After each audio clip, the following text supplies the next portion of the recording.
L'Europe, elle nous serre les vis numériques. Cette fin d'année 2024 sera accablante pour les entreprises, les entités publiques et les citoyens en Europe. Les portes sont ouvertes à une avalanche de réglementations qui vont changer la façon dont nous interagissons sur Internet, la façon dont les plateformes et les entreprises gèrent nos données, et comment nous assurons la protection contre les menaces cybernétiques, de l'intelligence artificielle et de notre vie privée. Le non-respect de ces nouvelles normes peut entraîner des responsabilités personnelles, des sanctions sévères et le risque de pertes opérationnelles significatives. Oh, surprise! Alors, sans plus tarder, retroussons nos manches et voyons dans quel pétrin nous nous sommes encore fourrés cette fois. Nous commençons fort. Le Digital Service Act, ou DSA pour les amis, c'est comme le shérif du Far West numérique. Quel est son objectif? Mettre de l'ordre dans le chaos des plateformes et des forums en ligne, des marketplaces et des services d'hébergement qui opèrent au sein de l'UE. Maintenant, il est temps de se conformer à des règles de responsabilité strictes pour garantir la sécurité des utilisateurs et le contrôle des contenus. Fini le contenu illégal, la désinformation à tout va ou l'incitation à la haine sur les réseaux et forums. La fête est terminée. Si le DSA est le shérif, le Cyber Resilience Act, ou CRA, est le bâtisseur de la forteresse numérique. Le CRA, en vigueur depuis quelques mois, est la réponse de l'UE à l'augmentation des cyberattaques qui touchent aussi bien les entreprises que les citoyens ordinaires. Désormais, tous les produits comportant des composants numériques vendus dans l'Union européenne doivent répondre à des exigences obligatoires en matière de cybersécurité. En outre, ils devront signaler aux autorités tout incident de sécurité dans un délai de 24 heures. Passons maintenant aux géants du numérique, ces entreprises qui ont plus de pouvoir que certains États. Eh bien, pour eux est arrivé le Digital Market Act, ou DMA, une réglementation entrée en vigueur le 6 mars 2024 dans le but de les freiner un peu. C'en est fini de favoriser leurs propres services, de bloquer la concurrence ou d'utiliser les données des utilisateurs de manière indiscriminée. Atteindra-t-il son objectif? Seul l'avenir nous le dira. Les choses deviennent sérieuses, amis. On avance.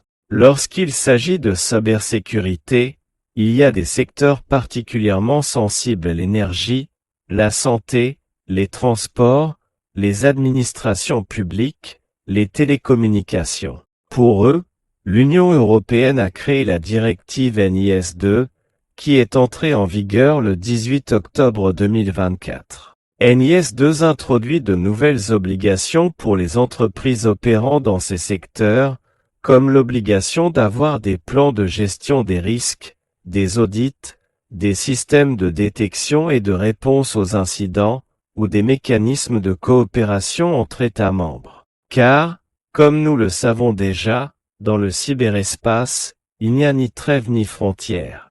Data Act. Partager des données sans mot de tête. Le 10 janvier 2024, le Data Act est entré en vigueur, une réglementation qui vise à faciliter l'accès et le partage des données dans toute l'Union européenne. Mais attention, il ne s'agit pas de partager pour le plaisir, mais de le faire en toute sécurité et dans le respect des droits des utilisateurs. Le Data Act établit un cadre juridique clair pour l'échange de données entre entreprises, administrations publiques et même citoyens. Ainsi, une partie du RGPD prend sa retraite. Avec cette réglementation, l'Union européenne veut encourager l'innovation et le développement de nouveaux services basés sur les données. AI Act. La réponse européenne à l'intelligence artificielle. L'intelligence artificielle progresse à grands pas, et l'Union européenne ne veut pas rester à la traîne. Enfin, plus ou moins. C'est pourquoi, fin 2023, elle a approuvé les actes, la première réglementation mondiale qui régule l'utilisation de l'intelligence artificielle et son impact sur la société. Son objectif est de garantir que l'intelligence artificielle soit utilisée de manière éthique, responsable et sûre. De plus, Elle interdit expressément certains usages de l'intelligence artificielle jugés inacceptables, comme la manipulation subliminale ou le scoring social.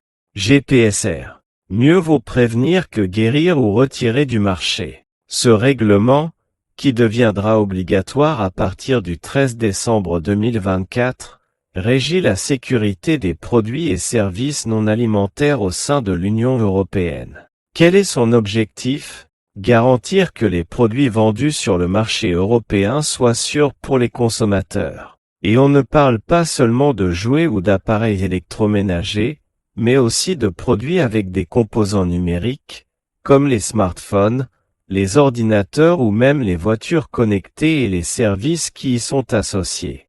Le GPSR introduit de nouvelles obligations pour les fabricants, importateurs et distributeurs, qui devront s'assurer que leurs produits répondent aux exigences de sécurité et disposent de la documentation nécessaire. Et maintenant, les nouvelles réglementations européennes sont déjà là et elles sont là pour rester. Ne pas les respecter pourrait être extrêmement douloureux. Il est temps de prendre la cybersécurité, la protection des données et l'éthique dans l'utilisation des nouvelles technologies au sérieux. Sinon, les conséquences, nous le répétons, pourraient être très graves. Espérons que nos dirigeants s'efforceront de les respecter et de les faire respecter.